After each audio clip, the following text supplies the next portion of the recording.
Page 8, The Rainbow Connection from the Muppet movie. This is a really interesting piece, and this is a nice arrangement too. This is a moderately fast piece, but we're going to play it slow, alright, because we do everything slow. You can do it fast on your own.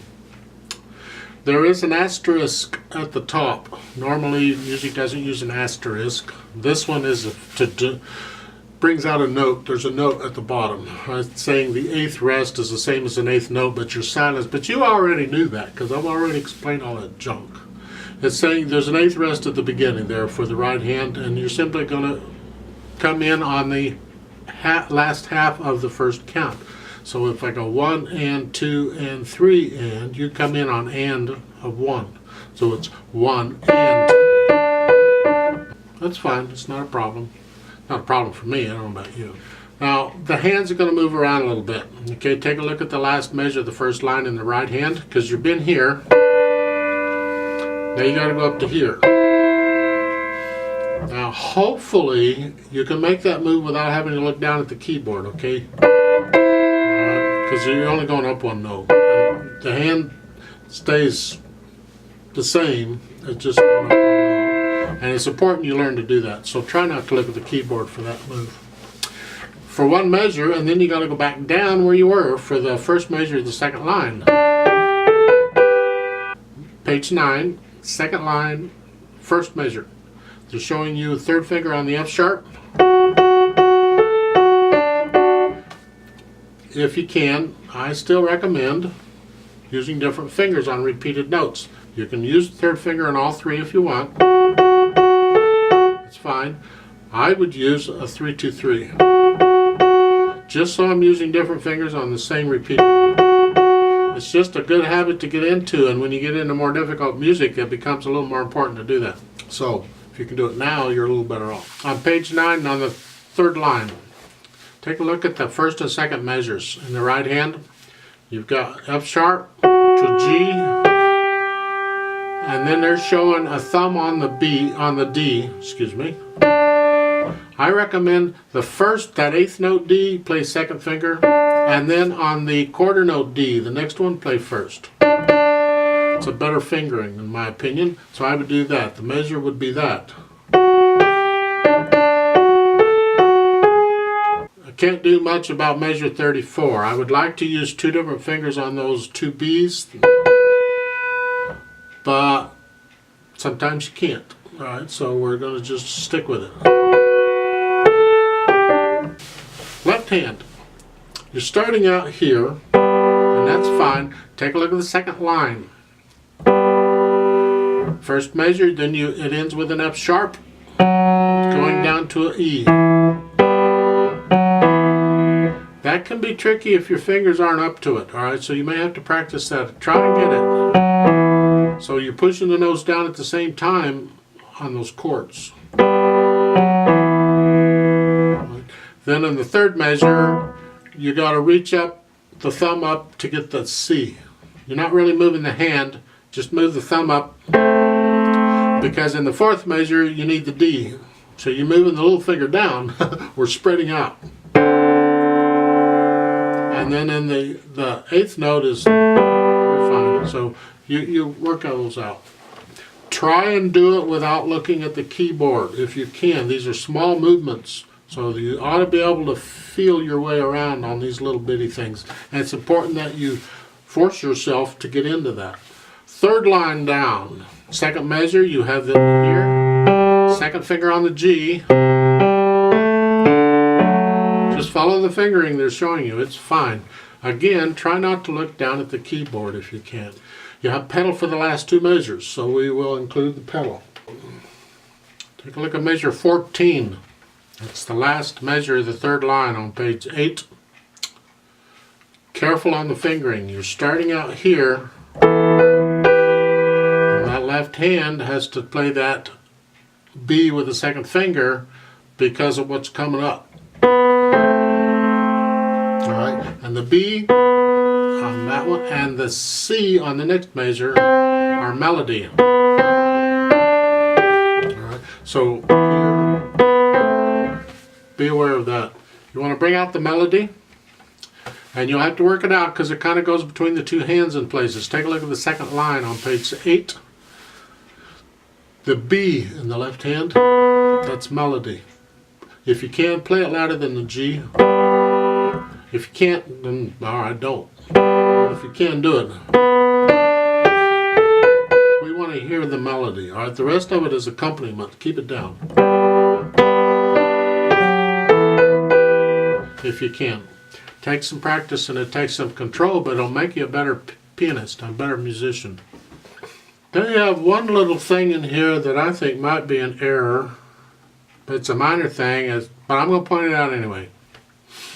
It's measure 9, measure 8. Measure 8. It's page 8, second line, fourth measure over.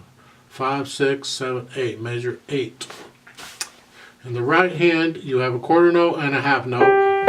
Those are melody. That's melody. Our problem is, my problem is, the 8th note is also melody. But you haven't finished the previous note yet. So now you got 2 melody notes going on at the same time. How are you going to sing rainbows, bows, and at the same time? Oh, and. Okay? You got to release the rainbows before you play the 8th note. So in my opinion, they should have had the rhythm different so that in the right hand there's an 8th note there, so the right hand is silent for half a beat, so the left hand can play the melody part. That's just my opinion. So when the left hand plays that 8th note, it's by itself. There's no other sound. Okay. That's what I think should happen. That's not what they've written here. All right. Yeah, it's a minor thing, but it happens again and again and again and again. It's in the next line. I'm sure it happens. It happens all over the place. They've done it that way. Should be quarter note in the right hand with a dotted quarter note for 1.5 counts, and then an 8th rest. It makes it a little more complicated, but hey, you can deal with it, right? You can do this. Just off when you play the 8th note. All right, rest in the right hand when you play the 8th note is what I'm suggesting. That's what I'm going to do. All right. Now along that same line, you may be wondering, well, if that's the case, then why on measure 5 is the first note a half note if it's melody? And the answer is the B should be a quarter note, because that's. And you can hold the G down for the other one. But what they're doing here, I guess, and what they're doing in the others is probably what they're thinking, is it's not just melody, it's also harmony. So as the melody goes on to other things, they want the harmony to stay there. Well, you're going to lift it up on the G. So in measure 9, they're probably saying, yes it is, but it's harmony. And we want to leave it there. Right? Could be. You have to ask them what they're doing, what they're thinking. I don't know. At the end of this with the pedal, I'm going to push the pedal down right after I play the chord in the left hand. And it stays down until the end, and the hands and the pedal all come up at the same time. Let's try this out slowly. 3/4 time, I'll give you 3 counts. So the left hand starts here. The right hand is here. And the foot's on the pedal. All right.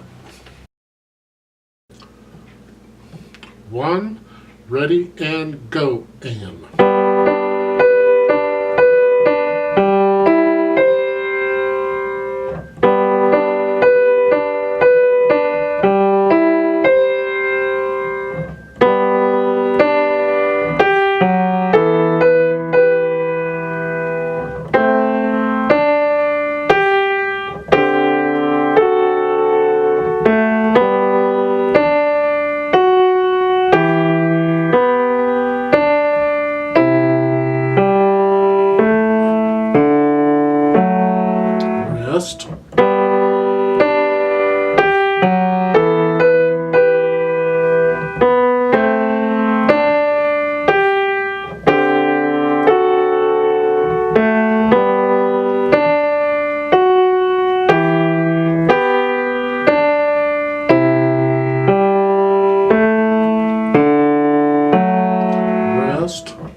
3,